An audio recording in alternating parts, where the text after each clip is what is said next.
ప్రభువైన యేసయ్య నామములో మీ అందరికీ హృదయపూర్వక వందనాలండి. ఈరోజు మిమ్మల్ని కలుసుకుని ప్రార్థించడానికి దేవదేవుడు ఇచ్చినటువంటి మంచి అవకాశాన్ని బట్టి కృతజ్ఞతాస్తుతులు దేవునికి చెల్లిస్తున్నానండి. దేవుని యొక్క వాక్యాన్ని మనం చదువుకుందాం. అపొస్తలుల కార్యాలు 11వ అధ్యాయం 26వ భాగం చదివితే, వారు కలిసి ఒక సంవత్సరమంతయు సంఘములో ఉండి బహుజనులకు వాక్యమును బోధించిరి. మొట్టమొదట అంత్యొకీయలో శిష్యులు క్రైస్తవులు అనబడిరి. ఈ వాక్యాన్ని దాదాపుగా దేవుని యొక్క దాసులు అక్కడ చెప్తున్న మాట. ఒక స్టెఫను హింసించబడ్డాడు, రాళ్ళతో కొట్టబడ్డాడు.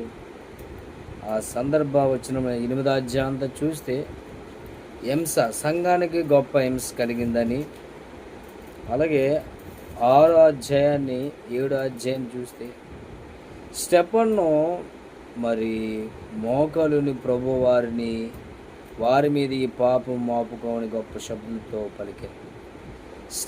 స్టెఫను హింసించబడ్డాడు. 8వ అధ్యాయం అంతా కూడా యెరూషలేములో సంఘమునకు గొప్ప హింస కలిగింది. సంఘ హింస క్రమంలో పిలుపు ప్రయాణం చేస్తూ సువార్త ప్రకటించుకుంటూ వెళ్ళినటువంటి వ్యక్తిగా ఉన్నాడు.